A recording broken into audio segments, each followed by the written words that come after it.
একটা শ্রেষ্ঠ সন্তান কৃষক। এই কৃষকের সন্তানই রাষ্ট্রের বিভিন্ন অবস্থানে আছে। আপনার আমার ডাইন ধরে দাঁড়িয়ে আছেন আমার প্রিয় ছোট বড় ভাই ইসলাম। আমার ভাইয়ের বাড়ি আছেন পাবনা। এখন আমরা আসলে সে বিরল প্রতিভার অধিকারী একজন আলোকিত মানুষ। আসলে মানুষকে না দেখলে না বললে বোঝা যায় না। কৃষক শুধু ফসল উৎপাদন করে না, কৃষক তার সন্তান উৎপাদন করে ছেড়ে দেয় দেশমাতৃকার সেবায়। সব সাধকের বড় সাধক আমার দেশের কৃষক। কিন্তু সেই কৃষকের মূল্যায়নটা আমরা কতটুকু করে থাকি। আমার প্রিয় ভাই দাঁড়িয়ে আছেন, ইনি কৃষি পরিবার থেকে উঠে আসছেন। ইনি সমাজ বিজ্ঞানের সর্বোচ্চ ডিগ্রি ধারণ করেছেন ঢাকা কলেজ এবং পাবনা এডওয়ার্ড কলেজ থেকে। এখন উনি আছেন বহির্জগতে বহির্ব্যবসা করেন। উনি সম্মানিত শিক্ষক। আপনার শিক্ষিত হয়েছেন আপনি মহিলা কলেজ, এবং ইনি সাংস্কৃতিক প্রেমিক। ওনার অনেক ছবি করেছেন, অনেক সিনেমা করেছেন।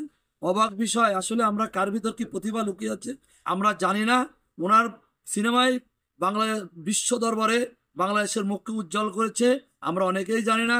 এবং জাদ্রেল জাদ্রেল অভিনেতার সঙ্গে অভিনয় করেছে, দেখলে মানুষকে বোঝা যায় না। অতএব কৃষকের দেশের প্রাণ, কৃষকের দেশের সব। ধন্যবাদ ভাইজান, আপনি কেমন আছেন? তা আপনি তো আসলে অনেক প্রতিভার অধিকারী। আপনি কার কাছে অভিনয় করেছেন বলেন, সিনেমায় এবং নাটকে? আমি সর্বপ্রথম ধন্যবাদ দিতে চাই আমার প্রিয় পরিচালক আশরাফ শিশির ভাইকে, জি জি। যার মাধ্যম দিয়ে আমার চলচ্চিত্রে আসা। হ্যাঁ, তার বেশ কয়েকটি সিনেমায় কাজ করেছি। প্রথম সিনেমা ছিল গাড়িওয়ালা, দাঁড়িয়ে না। শিশুতোষ চলচ্চিত্র ছিল এটা। বিশ্বের প্রায় 108টিরও উপরে প্রদর্শিত দেশ হয়েছে। দেশ থেকে আপনার আন্তর্জাতিক চলচ্চিত্র পুরস্কার পেয়েছে এই সিনেমাটি। বাংলাদেশের জাতীয় চলচ্চিত্র পুরস্কার ভূষিত হয়েছে। ইন্ডিয়াতে 2বার শ্রেষ্ঠ চলচ্চিত্র হয়েছে।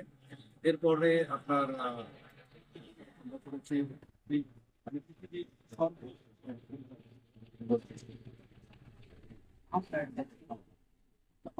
21 ঘন্টা 5 মিনিট।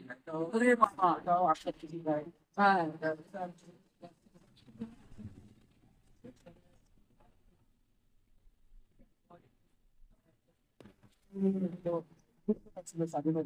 গান চলচ্চিত্র হিসেবে ভাইজান বিশ্ব দরবারে।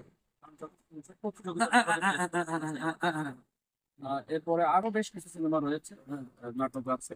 তো সব মিলিয়ে আমরা চাই যে আমাদের বাংলা সংস্কৃতি, বাংলাদেশের সিনেমা, বাংলাদেশের নাটক আমরা পাশাপাশি জীবনযাত্রা, হ্যাঁ বাংলাদেশের কৃষক। হ্যাঁ আচ্ছা, আপনি ইন্ডিয়া ভারতবর্ষ তো ফিল্মের দিক দিয়ে সারা পৃথিবীতে শ্রেষ্ঠ। আপনার সেখানে 2বার জাতীয় চলচ্চিত্র পুরস্কার পেয়েছেন। আসলে নির্ভর করেন হচ্ছে চলচ্চিত্রের গুণগত মান। জি, বাংলাদেশে অনেক ভালো ভালো চলচ্চিত্র নির্মাণ হচ্ছে।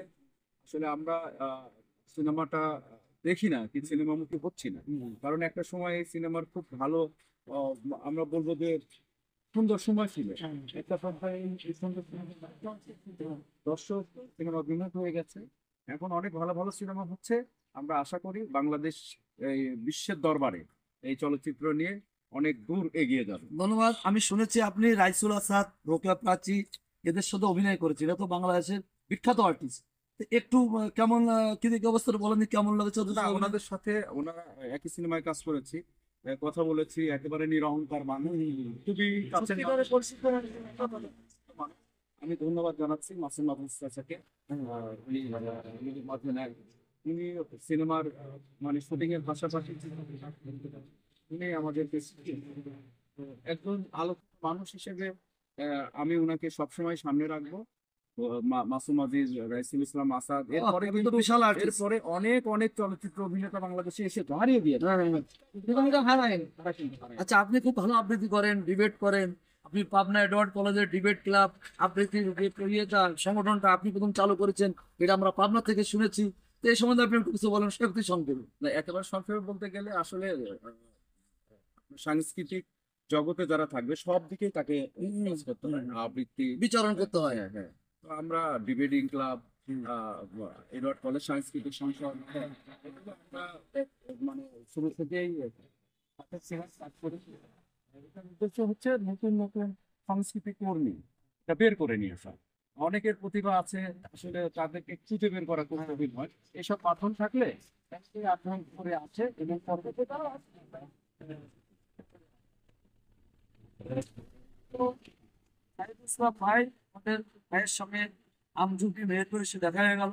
ভাইয়ের সম্বন্ধে আমার আগেই জানা ছিল সে যে বাংলাদেশের বিখ্যাত বিখ্যাত প্লেয়ার তাদের সাথে অভিনয় করেছে।